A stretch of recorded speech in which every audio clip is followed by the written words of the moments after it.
नमस्कार, मैं सुष्मिता मिश्रा। आप देखना शुरू कर चुके हैं 4 PM यूपी। बिहार विधानसभा चुनाव से पहले एसआईआर की देश भर में चर्चा हुई। आलम यह है कि एसआईआर को लेकर सियासत तेज है। राजनेता इसे एक दूसरे पर जमकर आरोप प्रत्यारोप लगा ही रहे हैं। वहीं इसी बीच यूपी में हुई एसआईआर प्रक्रिया को लेकर ऐसा खुलासा हुआ जिसकी न सिर्फ यूपी में बल्कि पूरे देश में चर्चा हो रही है। यूपी में एसआईआर की प्रक्रिया के बाद जारी ड्रॉप में करोड़ों वोटरों के नाम कट गए, जो अपने आप में एक रिकॉर्ड है। हाल ही में देश के जिन भी राज्यों में एसआईआर हुआ उनमें से किसी भी इतनी बड़ी संख्या में वोट नहीं काटे गए जितने यूपी में काटे हैं, जिसके बाद प्रदेश की सियासत में घमासान मच गया है। चुनाव आयोग ने मतदाता सूची के विशेष गहन पुनरीक्षण की प्रक्रिया के बाद ड्रॉप जारी कर दिया। इस लिस्ट में 12.55 करोड़ मतदाताओं के नाम शामिल है, जबकि पहले यूपी के वोटर लिस्ट में 15.44 करोड़ वोटरों के नाम शामिल थे। ऐसे में इस लिहाज से एसआईआर प्रक्रिया में प्रदेश के करोड़ों वोटरों के नाम कट गए हैं। आपको बता दें कि बीते दिनों में देश के जितने भी राज्यों में एसआईआर हुआ और नाम काटे गए उनमें सबसे ज़्यादा यूपी से ही कटे हैं। आपको यह जानकर बेशक हैरानी होगी कि यूपी में वोट काटने के मामले में बिहार, पश्चिम बंगाल, तमिलनाडु समेत तमाम राज्यों को पीछे छोड़ दिया है।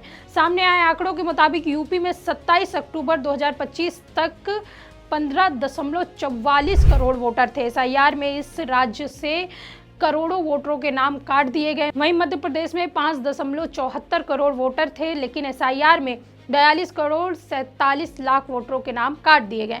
छत्तीसगढ़ राज्य में 2.12 करोड़ वोटरों में से 27.34 लाख वोट काटे गए। ऐसे ही राजस्थान और पश्चिम बंगाल की बात करें तो वहां पे भी करोड़ों वोटर काटे गए, लेकिन ठीक इसी तरह गुजरात, तमिलनाडु, केरल, गोवा, पांडुचेरी, अंडमान निकोबार और लक्षद्वीप में भी वोटरों के नाम काटे गए। इस आंकड़ों में साफ है कि उत्तर प्रदेश में रिकॉर्ड संख्या में मतदाता सूची से सबसे ज्यादा वोटरों के नाम काटे गए। चुनाव आयोग के मुताबिक इनमें से कुछ लोग स्थानांतरित कर दिए गए हैं, किसी की मृत्यु या डबल वोट होने की वजह से उनके नाम काटे गए। आपको बता दें कि यूपी में पहले चरण में एसआईआर प्रक्रिया के बाद ड्राफ्ट मतदाता सूची जारी होते ही सियासत तेज हो गई और इसे लेकर तरह तरह के आरोप लगाए जा रहे हैं। बता दें कि इस सूची में तकरीबन 2.89 करोड़ मतदाताओं के नाम हटे हैं।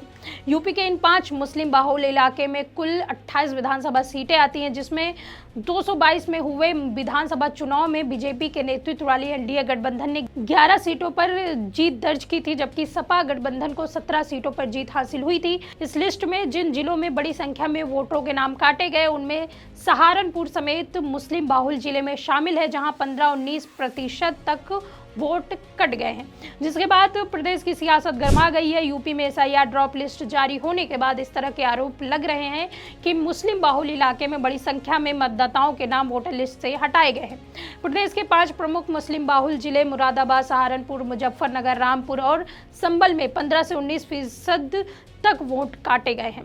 ये वो जिले हैं जहां मुस्लिम आबादी है 40-50% तक है और ये चुनाव में अहम भूमिका निभाते हैं। बता दें कि यूपी में एसआईआर से पहले वोटर लिस्ट में 15.44 करोड़ वोटरों के नाम थे, जिसमें से 2.89 करोड़ वोटरों के नाम काट दिए गए और अब वोटर लिस्ट में 12.55 करोड़ वोटर रह गए हैं। विरोधी दलों का आरोप है कि मुस्लिम बाहुल इलाके में बड़ी संख्या में वोट काटे गए। सपा अध्यक्ष अखिलेश यादव ने चुनाव आयोग से इस मामले का संज्ञान लेकर वैध वोटों की लिस्ट में शामिल करने की मांग की है। खैर, एसआईआर में काटे गए नामों की आगामी यूपी विधानसभा चुनाव में भारी असर देखने को मिलेगा। इस सूची के सामने आने के बाद सियासी गलियारों में जमकर चर्चा हो रही है। इस पर आपका क्या सोचना है, कमेंट करके अपनी राय जरूर बताइए। देखते रहिए 4 PM यूपी। मैं सुष्मिता, नमस्कार।